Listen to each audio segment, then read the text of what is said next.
चंद second लगते हैं मौत को चुनने में। हिम्मत जिंदगी जीने के लिए चाहिए। मजबूत से मजबूत लोहा भी टूट जाता है। कहीं झूठे इकट्ठे हो जाएं तो सच भी टूट जाता है। देश विदेश से देख रहे सभी दर्शकों को मेरा प्यार भरा नमस्कार। मैं हूं मोहित कमल श्रीमाली और आप सभी का स्वागत करता हूं आपके अपने चैनल पर और वर्ष के अंतिम चंद्र ग्रहण के इस विशेष एपिसोड में। इस एपिसोड में हम बात करने जा रहे हैं जो 28 अगस्त 2026 को खग्रास चंद्र ग्रहण लगने जा रहा है, इसका क्या प्रभाव रहेगा, इस ग्रहण का समय क्या है, ग्रहण का सूतक कब से कब तक है, ग्रहण का प्रभाव कहां सबसे ज्यादा होगा, क्या रक्षाबंधन से बाध्य होगा यह ग्रहण, इस बारे में जानने का हम प्रयास आज के इस एपिसोड में करने जा रहे हैं। 28 अगस्त 2026 को लगने जा रहा है चंद्र ग्रहण कुंभ राशि और शतभिषा नक्षत्र में।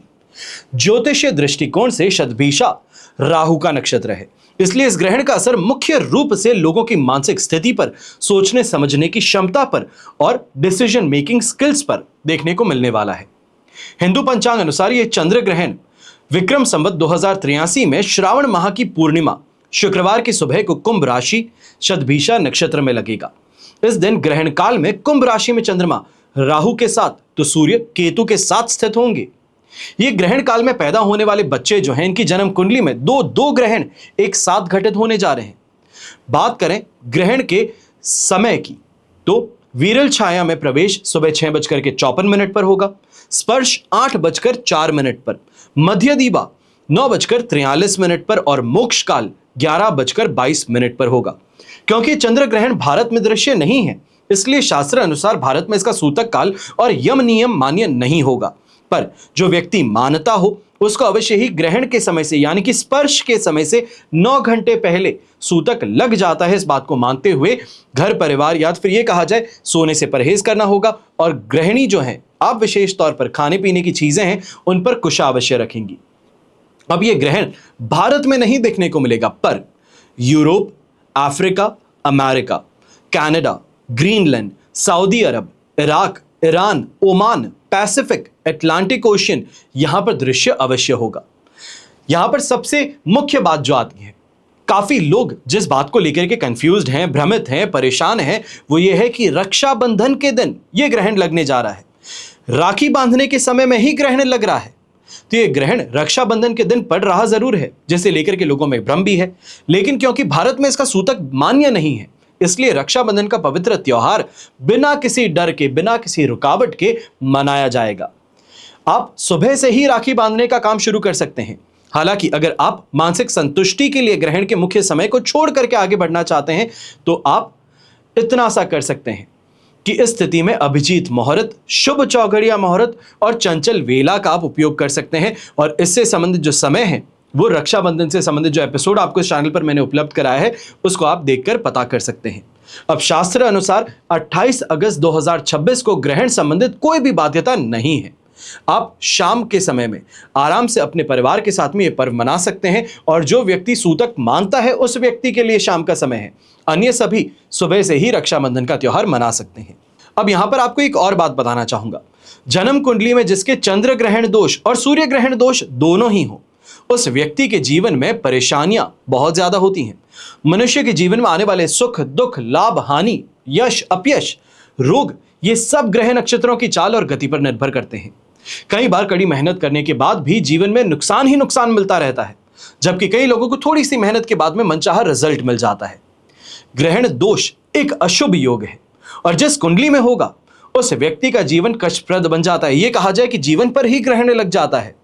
जीवन में ना तो तरक्की होती है, ना आर्थिक परेशानियों से वो उबर पाता है।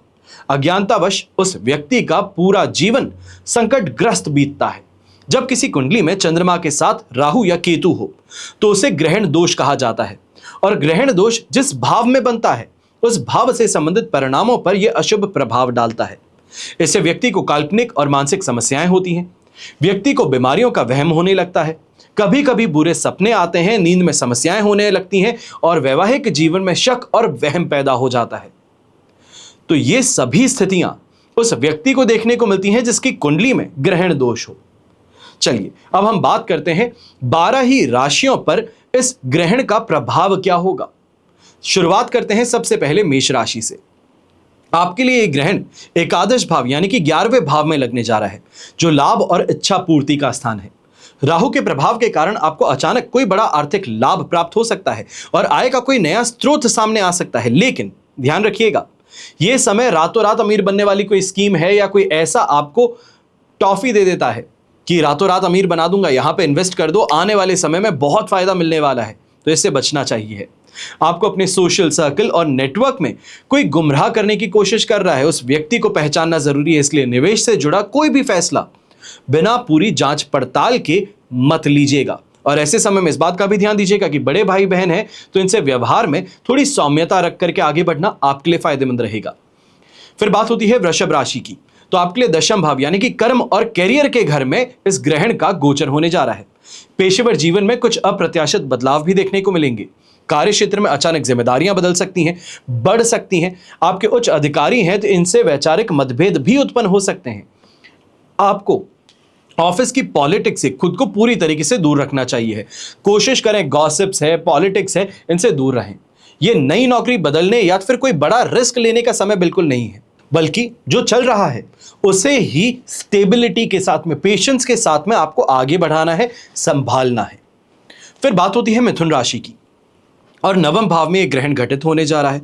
नवम भाव आपके भाग्य का है, धर्म का है, लंबी यात्राओं का है। आपको ऐसा महसूस बार बार हो सकता है कि भाग्य का साथ नहीं मिल पा रहा है, बनते हुए काम लास्ट मोमेंट पर अटक जाते हैं, बिगड़ जाते हैं। अगर आप किसी लंबी यात्रा की योजना बना रहे थे तो यहां पर कुछ रुकावटें ज्यादा आती है, पेपर वर्क को लेकर के परेशानी हो जाती है। तो इस समय में थोड़ा ध्यानपूर्वक आगे बढ़ना, या ये कहा जाए फूंक फूंक के कदम आगे रखना बेहतर है। और गुरु समान किसी व्यक्ति के स्वास्थ्य का विशेष ध्यान भी आपको रखना चाहिए। जिनको आप अपना मेंटर मानते हैं, अपना टीचर मानते हैं, उनको इस समय लेकर आपको ज्यादा सेंसिटिव रहना होगा। बिना बात के वैचारिक मतभेद हैं या फिर धार्मिकता को लेकर के बहस है, इससे आपको बचना चाहिए। फिर बात होती है कर्क राशि की, और अब आपके लिए अष्टम भाव में यह ग्रहण घटित होने वाला है और आपके लिए सबसे ज्यादा संवेदनशील है, क्योंकि चंद्र ग्रहण है और आपकी राशि के स्वामी भी चंद्रदेव हैं। अब इनको लेकर के यहां पे परेशानी ज्यादा है। अष्टम भाव जो है यह अचानक होने वाली घटनाओं का है। यह कहा जाए आम घटना को ये एक्सीडेंट का रूप देते हैं, इसलिए मानसिक तनाव, एंग्जाइटी, अज्ञात भय ये आपको परेशान ज्यादा करने वाले हैं। आपकी सेहत, खास करके पेट से संबंधित, आपके डाइजेशन से संबंधित और पीने के पानी से संबंधित संक्रमण को लेकर के आपको बचना चाहिए। शेयर बाजार या सट्टेबाजी या किसी भी तरह का रिस्क भरा इन्वेस्टमेंट कोई भी हो, इसको लेकर के आपको पूरी तरह से योजनाबद्ध तरीके से आगे बढ़ना चाहिए। यहां पर स्विंगिंग इट ये वाली टेक्निक जो है, इससे परहेज कीजिएगा। यंगस्टर्स की विशेष तौर पे ये शब्दावली है, swinging it, go with the flow, इससे बचिएगा। थोड़ा सही तरीके से प्लान करके सिस्टमैटिक तरीके से आपको आगे बढ़ना है। फिर बात होती है सिंह राशि की, तो ये ग्रहण आपके लिए सप्तम भाव में घटित होने जाएगा। सप्तम भाव है पार्टनरशिप का, दांपत्य जीवन का। राहु के नक्षत्र में होने के कारण जीवन साथी के साथ में संवाद में भ्रम और बेवजह की गलतफहमियां तो पैदा होंगी ही।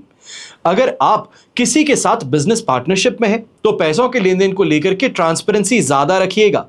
किसी तीसरे व्यक्ति की बातों में आकर के आप अपने बने बनाए रिश्ते को खराब कर बैठेंगे, बना बनाया काम था वो बिगाड़ बैठेंगे। शांति और स्पष्ट बातचीत से काम करेंगे तो यह आपके लिए फायदेमंद साबित होगा। फिर बात करते हैं कन्या राशि की, तो आपके लिए छठे भाव यानी कि षष्ठ भाव में यह ग्रहण घटित होने जा रहा है। यहां पर कुछ मामलों में सकारात्मक नतीजे भी लेकर के आएगा। छठा भाव है रोग, ऋण, शत्रु का, और इस पर आपका ग्रहण लगना, यहां क्रूर ग्रहों का प्रभाव आपके विरोधियों को शांत करने का काम करने जा रहा है। यदि कोई पुराना विवाद या कोर्ट कचहरी का मामला चल रहा था तो इस स्थिति में ये आपके पक्ष में निर्णय आ सकता है। बस आपको इस बात का ध्यान रखना है कि काम के अत्यधिक तनाव की वजह से नस है या स्नायु तंत्र यानी कि नर्वस सिस्टम से जुड़ी कोई तकलीफ इस समय में उभर सकती है। फिर बात करते हैं तुला राशि की, आपके लिए पंचम भाव में यह ग्रहण घटित होने जा रहा है। पंचम भाव है बुद्धि का, संतान का, शिक्षा का।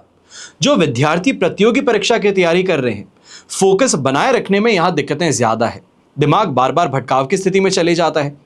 कोशिश आपकी तरफ से पूरी है पर यह कोशिश नाकाम साबित हो जाती है। यह स्थिति इस समय अवश्य देखने को मिलेगी। फिफ्थ हाउस शेयर ट्रेडिंग को भी रिप्रेजेंट करता है, तो इस अवधि में बड़ा नुकसान आपको शेयर मार्केट से, कमोडिटी मार्केट से मिल सकता है। इसकी प्रोबेबिलिटी सबसे स्ट्रांग है। सट्टे की प्रवृत्ति है, इससे बचिएगा।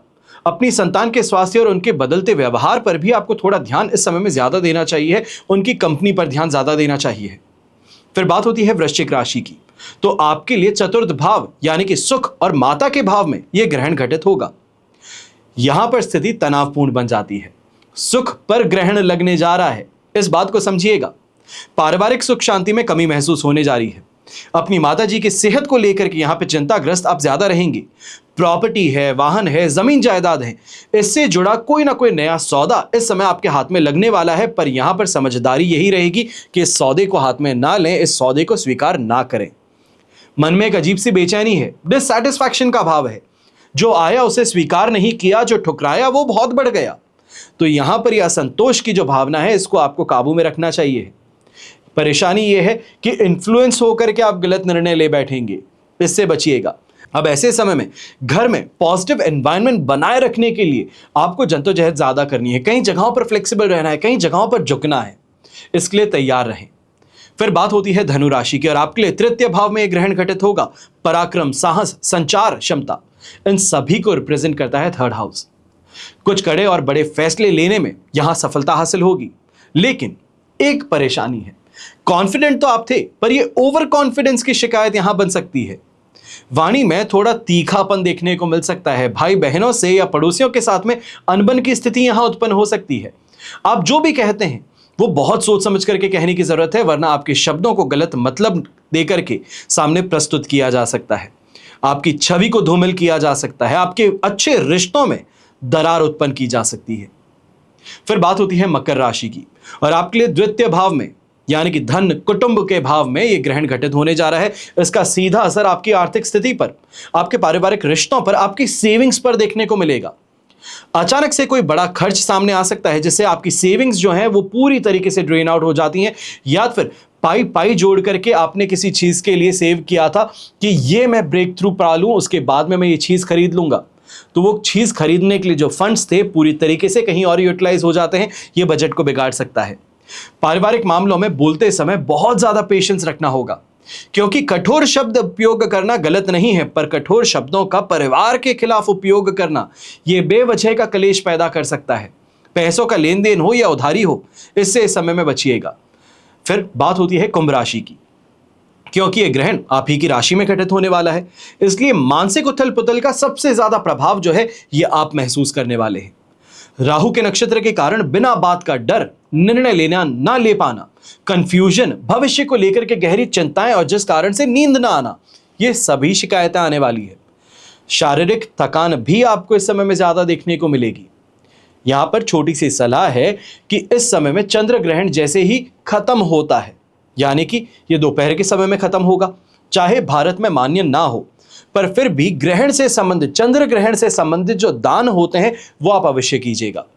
कुछ दिन शांत रहिए, मेडिटेशन अपनाइए, अपनी दिनचर्या को सही तरीके से, सिस्टमैटिक तरीके से आगे बढ़ाने का प्रयास कीजिए, यह आपके लिए फायदेमंद साबित होगा। फिर बात होती है मीन राशि की, और आपके लिए द्वादश भाव में यह ग्रहण घटित होने जा रहा है। द्वादश भाव रिप्रेजेंट करता है खर्चों को, नुकसान को, विदेश को। यह ग्रहण जो है ये खर्चों में अचानक से अनियंत्रित रूप से बढ़त लेकर के आ सकता है, तेजी लेकर के आ सकता है।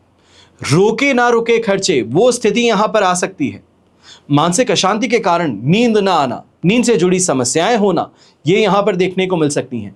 अगर विदेश जाना चाहते थे, दूर स्थान से जुड़ा कोई काम आपका होने वाला था, तो वहां पर रुकावटें आ सकती है। विशेष तौर पे इंपोर्ट एक्सपोर्ट का काम है, इंटरनेशनल क्लाइंट्स हैंडल करते हैं, तो यहां पर परेशानियां आपके लिए ज्यादा हैं। और अपने काम से काम रखना सबसे ज्यादा महत्वपूर्ण है। किसी भी तरह से कानूनी या फिर विवादित मामले में आप खुद को उलझा बैठेंगे अगर आप दूसरों को सहायता प्रदान करते हैं, दूसरों की इस समय में देखरेख करते हैं, तो इससे आपको संभलना चाहिए। अब यह हुआ विश्लेषण, पर चंद्र ग्रहण से संबंधित कुछ विशेष सावधानियां हैं जो मैं अपनी बहनों को देना चाहता हूं। अगर आप गर्भवती हैं तो ये आपके लिए विशेष रूप से है। गर्भवती महिलाओं को चंद्र ग्रहण के दौरान विशेष कुछ सावधानी बरतनी चाहिए। इसकी सलाह अक्सर दी जाती है, चाहे भारत में मान्य हो या ना हो, इसका प्रभाव हर जगह देखा जाता है। यह कहा जाए ज्योतिषीय प्रभाव तो देखने को मिलता ही है, पर क्योंकि गर्भवती महिलाएं हैं तो अति संवेदनशील आप होती हैं, इस कारण से कुछ सावधानियां आपको बरतनी होंगी। ग्रहण के दौरान घर से बाहर ना निकलना, ग्रहण देखने की बिल्कुल भी कोशिश मत कीजिएगा, क्योंकि ऐसा करने से गर्भ में पल रहे शिशु पर इसका बुरा प्रभाव देखने को मिलता है। इस दौरान उपवास नहीं किया जाना चाहिए। गर्भवती महिलाएं ग्रहण शुरू होने से 1 घंटे पहले सही भोजन कर आगे बढ़ें तो ज्यादा बेहतर है। ग्रहण के दौरान ढीले और आरामदायक वस्त्र धारण करने चाहिए। बालों को कसकर के ना बांधें और ग्रहण के दौरान दूर्वा घास अपने पास रखें। अगर पास में ऐसी कोई जगह ना हो, अगर आप घर के अंदर ही घूमने वाली हैं, तो अपनी कमर पर दूर्वा को किसी धागे में बांध करके आप बांध सकती हैं। अपने आसपास कोई भी नुकीली चीज, चाकू, नेल कटर, ऐसी कोई भी चीज मत रखिएगा। ऐसी वस्तु को हाथ में भी मत उठाइएगा। ग्रहण के समय ना तो कैंची, ना तो चाकू, या तो ऐसी कोई तेज नोकदार चीज, इसको अपने पास में मत रखिए। जिसे सिलाई का काम करते हैं, ये ना करें। इस समय किसी भी प्रकार का मानसिक या शारीरिक तनाव लेने से अपने आप को रोकें। ग्रहण समाप्त होते ही खुद को शुद्ध अवश्य कर लें, यानी कि स्नान कर लें, और साथ ही साथ संतान गोपाल मंत्र का उच्चारण या जाप अवश्य करें। इतना सा अगर आप कर लें तो आपके लिए ये ग्रहण से संबंधित जो नकारात्मक प्रभाव हैं उसको आप न्यूनतम स्तर पर लेकर के आ सकती हैं। इसी के साथ में आप सभी के लिए हमेशा यही प्रार्थना करता हूं और हमेशा करूंगा कि आपका और हमारा परिवार सदैव सुखी रहे, संपन्न रहे, सुरक्षित रहे और स्वस्थ रहे। घर परिवार में बड़े बुजुर्गों का साथ और आशीर्वाद हमेशा हमारे साथ में बना रहे। जय श्री राम एवं जय हिंद।